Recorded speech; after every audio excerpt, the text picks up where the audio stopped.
Exports गिर रही हैं, और जब इंडस्ट्री बंद हो रही है तो सवाल यह है कि इनके पास रोड मैप क्या है? कोई रोड मैप नहीं है। मैं आज यहां इसलिए इनके ऊपर प्रेशर डालने आया था, इनको यह बताने के लिए कि आपके पास कोई रास्ता नहीं है सिवाय इलेक्शंस का। और मैं ये सारे पाकिस्तान के जो फैसला, बड़े बड़े ताकतवर फैसला करने वाले इदारे हैं, उनको भी बता रहा हूं कि ये तो मुल्क डूब रहा है।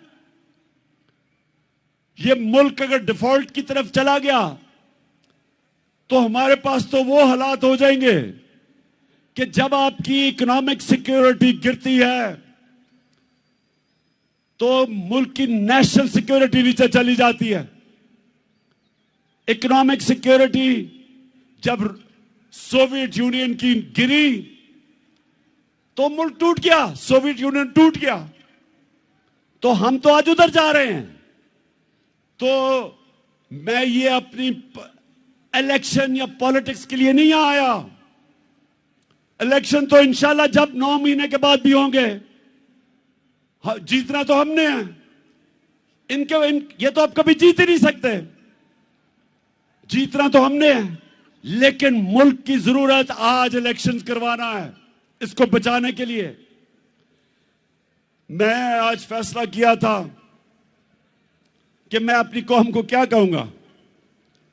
क्या हम सीधा इस्लामाबाद निकल जाएं? इस्लामाबाद कभी भी जो अवाम का समुंदर है, लोग तो अभी भी सड़कों के ऊपर फंसे हुए हैं। एक हमने फैसला करना है इस्लामाबाद जाना, तो मैं आपको यकीन दिलाता हूं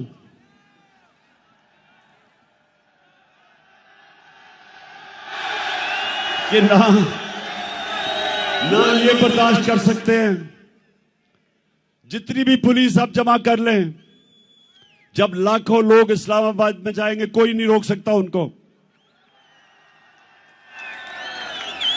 लेकिन मेरे पाकिस्तानियों, मेरी जितनी भी 26 साल की सियासत है वो मैंने आइन और कानून के बीच में की है।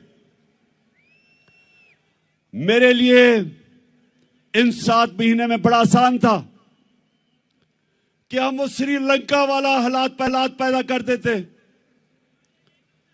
हमने 65 जलसे किए, कभी पाकिस्तान के जलसे में इतने लोग नहीं आए, लेकिन पब्लिक आती थी और पुरअमन तरीके से ये बताते हुए कि हम इन चोरों को कबूल नहीं करेंगे, फिर पुरअमन तरीके से वापस चली जाती थी। मेरी पूरी कोशिश रही कि मैं किसी किस्म का इंतशार अपने मुल्क में ना पैदा करूं, क्योंकि वैसे ही माशी हालात बुरे हैं। अगर यहां तोड़ फोड़ शुरू हो गई, सबके हाथ से गेम निकल जाएगी। 25 मई को जब इन्होंने हमारे ऊपर तशद्दुद किया और जब 26 की सुबह मैं इस्लामाबाद पहुंचा, तो मुझे पता था कि अगले दिन इंतशार होगा।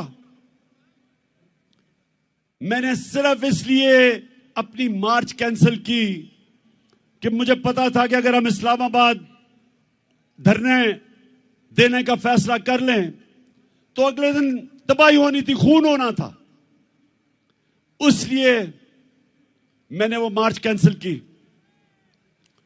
आज मैं इसलिए फैसला कर रहा हूं कि वहां नहीं जाना, क्योंकि मुझे पता है तबाही मचेगी, नुकसान मेरे मुल्क को होगा।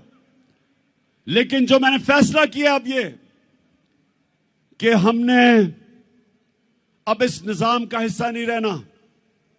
मैं अपनी सारी चीफ मिनिस्टर्स, अपनी पार्लियामेंट्री पार्टी से अब मिलूंगा और हमने फैसला किया है कि हम सारी असेंबलियों से निकलने लगे हैं।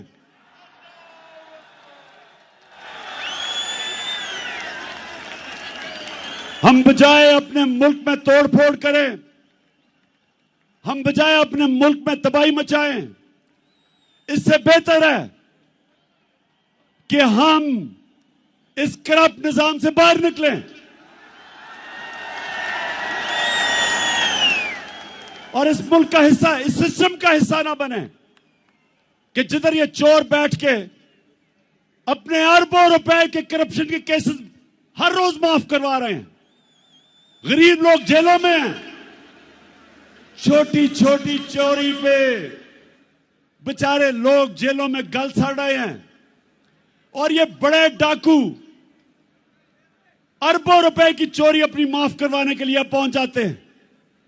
और मुझे अफसोस वो है जो लोग इनको एनआरओ देते हैं।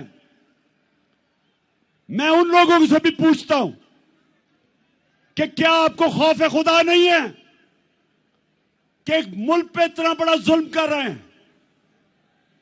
क्या आपको खौफ नहीं है कि आपने एक दिन अपने मालिक को जवाब देना है? आप कैसे रातों को सोते हैं कि एक एक बड़ा डाकू, उसके केस माफ हो रहे हैं अरबों रुपए के? आप कैसे रातों को सोते हैं कि बेरोजगारी और महंगाई में गरीब आदमी चोरी करता है और वो जेल में गल सड़ रहा है? इसलिए मैंने अपनी चीफ मिनिस्टर से भी बात की है।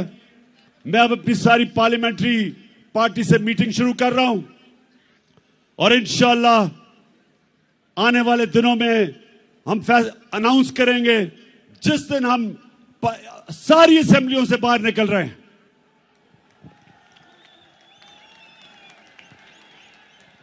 आखिर में मैं आप सबका शुक्रिया अदा करता हूं, जिस तादाद में आप यहां आए, जितनी मुश्किलों से आप आए, मैं आपका शुक्रिया अदा करता हूं।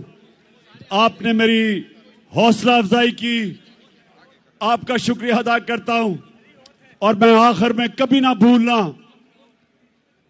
एक आपने आखिर में एक ओथ लेनी है, हल्फ लेना है, लेकिन यह भूलना ना कि आप एक अजीम कौम है, आपका एक अजीम मुकद्दर है। और इंशाअल्लाह ये मैं जद्दोजहद इसलिए कर रहा हूं कि मेरा ईमान है कि अल्लाह एक दिन हमारे मुल्क पे करम करेगा और वो तब करेगा जब ये कौम फैसला करेगी। जो कुरान में लिखा हुआ है कि मैं कभी किसी कौम की हालत नहीं बदलता जब तक वो कौम खुद अपनी हालत बदलने की कोशिश ना करे। और इंशाअल्लाह वो मेरी कौम तैयार है अपनी हालत बदलने के लिए। अब ये